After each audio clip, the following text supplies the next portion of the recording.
We start with breaking news tonight. You just heard from President Trump and law enforcement talking about a shooting at the White House Correspondents' Dinner.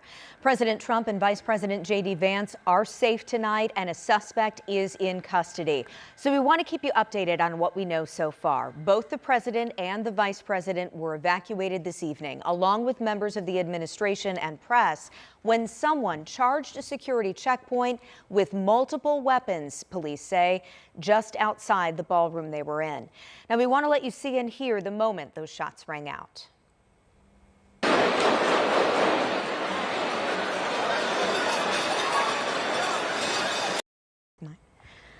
Again, those shots were fired outside the room, and the president posted on Truth Social this photo of what appears to be the suspect. Law enforcement says the shooter is now at the hospital. Want to also show you security camera footage from the incident. One law enforcement officer, we're told, was reportedly shot in the chest, but saved by a bulletproof vest. The president just addressed the situation from the White House within the last hour.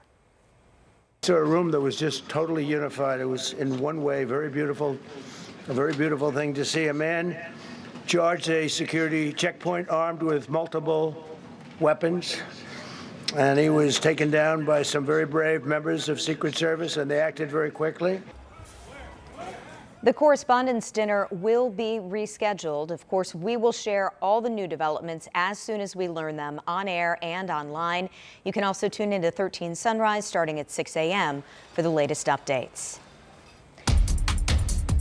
Back here at home tonight, we're learning about a tragedy at Eagle Creek Reservoir. Crews pulled an Indianapolis man from the water on Friday. This morning, he passed away at the hospital.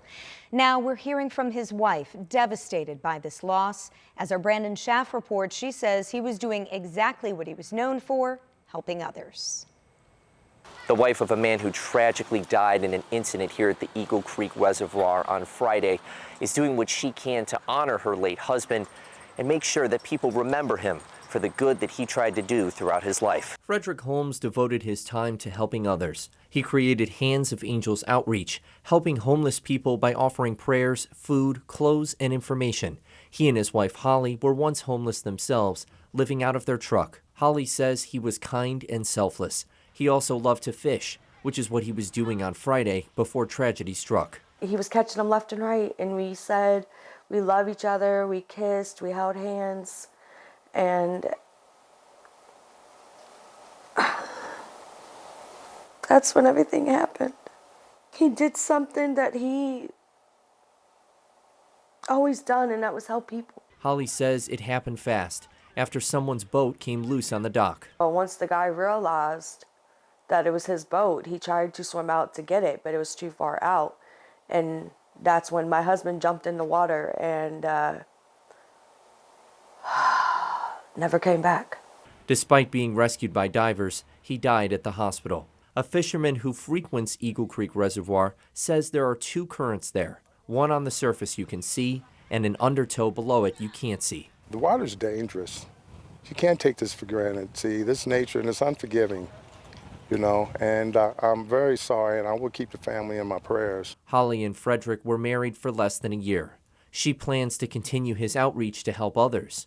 It is my calling to finish what he started, and that is to spread kindness across this world.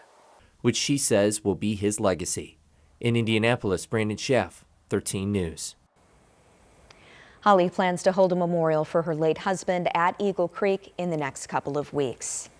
I want to bring you some more breaking news. We are keeping an eye on I-69 South tonight, where all lanes were shut down for a Lifeline helicopter to land after a crash. Now, it's been shut down since about 10 o'clock.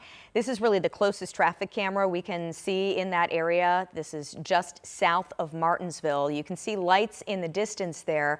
But again, no traffic moving, hardly any traffic. We don't know the extent of any injuries or details about the crash. Of course, we'll keep you posted as soon as we learn more.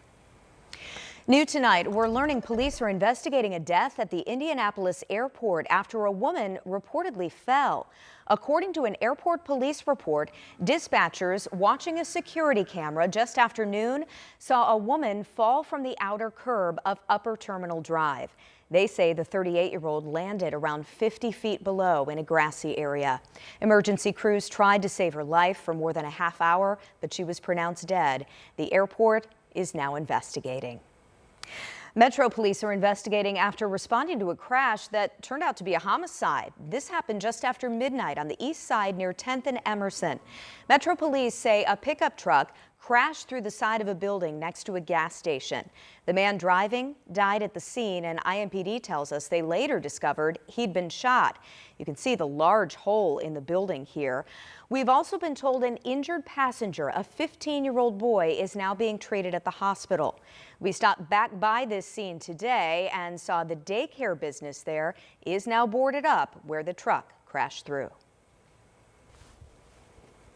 Well, getting a start at your forecast. Overnight, we do expect the temperatures to cool down. It was a very, very nice day on Saturday. We had temperatures just a little bit above the average. Currently, we're starting to see some numbers drop. A lot of variability in the temperatures for the next several hours as some of the winds begin to die down and some of that cooler air is expected near the surface. We'll call it 40s for most of you for tonight. That is going to be a bit of a chilly start for tomorrow, but we're expecting more sunshine and we're expecting the temperatures to warm up in a big way. We'll go out of those 40s quickly into the 50s. We'll be through the 60s, and I think with plenty of sunshine expected, especially once we get into the afternoon. There may be a couple of clouds in the morning, but by afternoon, plenty of sunshine will get us back to almost where we were today, maybe even a couple of degrees warmer.